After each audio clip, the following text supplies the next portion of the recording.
Halo guys, welcome back to my channel, tempat belajar untuk lolos tes CPNS dan P3K tahun 2024 bersama saya Penisya Simanjunta.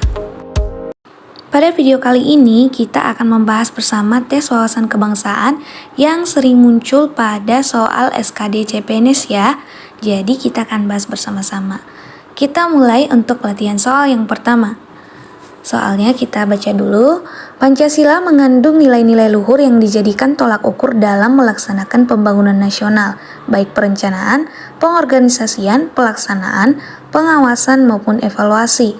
Pernyataan tersebut merupakan pengertian fungsi Pancasila sebagai opsi A. Pandangan hidup bangsa, B. Paradigma pembangunan nasional, C. Moral pembangunan, D. Cita-cita dan tujuan nasional, dan opsi E. Pengamalan Pancasila. Teman-teman sudah tahu jawabannya?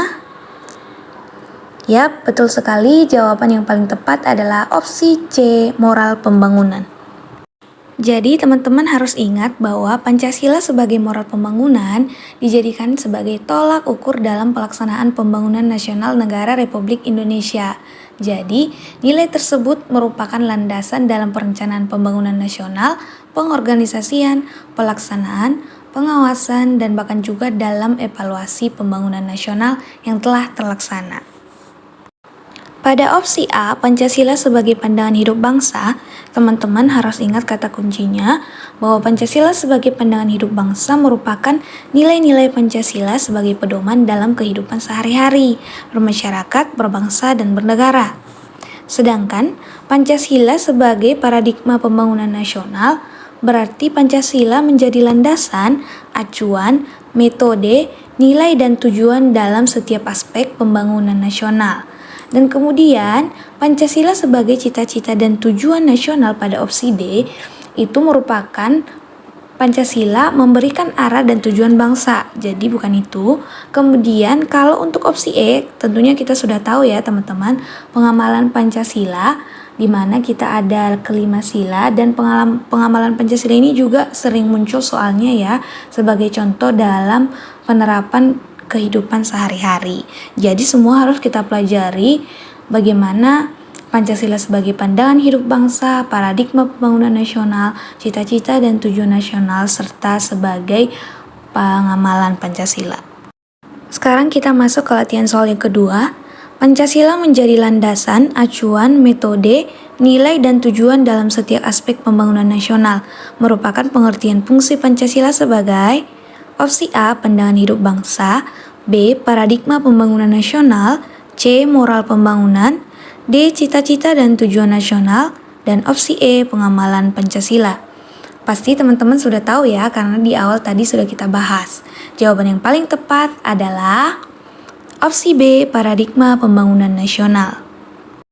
Jadi teman-teman harus ingat kembali bahwa Pancasila sebagai paradigma pembangunan nasional adalah landasan, acuan, metode, nilai, dan tujuan dalam setiap aspek pembangunan nasional. Kata kuncinya ingat saja landasan dan acuan. Seperti itu ya teman-teman. Sekarang kita masuk ke latihan soal yang ketiga. Hukum perdata adalah hukum yang mengatur hubungan antara orang yang satu dengan orang yang lain dengan menitikberatkan kepada kepentingan perseorangan. Ciri-ciri hukum perdata adalah sebagai berikut, kecuali opsi A mengatur hubungan antara anggota masyarakat dengan negara yang mengatur tata tertib masyarakatnya.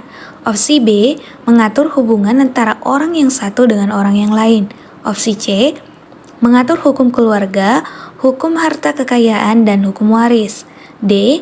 Korban berlaku sebagai penggugat, dan opsi E. Tersangka berlaku sebagai tergugat. Teman-teman sudah tahu jawabannya? Mari kita bahas secara bersama-sama. Jadi teman-teman, ciri-ciri dari hukum perdata ini adalah mengatur hubungan antara orang yang satu dengan orang yang lain, mengatur hukum keluarga, hukum harta kekayaan, dan hukum waris. Dan proses peradilan didasarkan pada pengaduan dari pihak yang merasa dirugikan atau korban, serta korban berlaku sebagai penggugat, tersangka berlaku sebagai tergugat.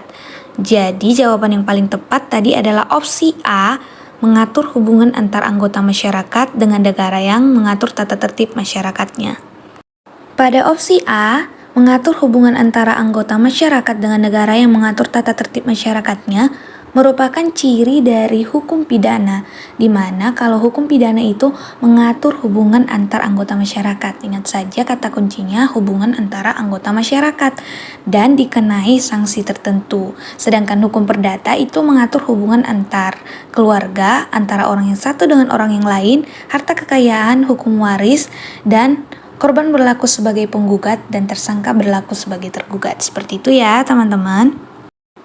Hak asasi sebagai anugerah bagi manusia haruslah dilindungi yang bermakna. Opsi A, negara menjamin hak-hak warga negaranya. B, setiap manusia harus dilindungi dari penghukuman yang kejam. Opsi C, semua perilaku harus disesuaikan dengan deklarasi dan peraturan tentang HAM. D, seorang manusia harus mendapatkan pendidikan yang layak. Opsi E, aparat keamanan melindungi setiap manusia. Jawaban yang paling tepat adalah opsi C, semua perilaku harus disesuaikan dengan deklarasi dan peraturan tentang HAM. Karena apa?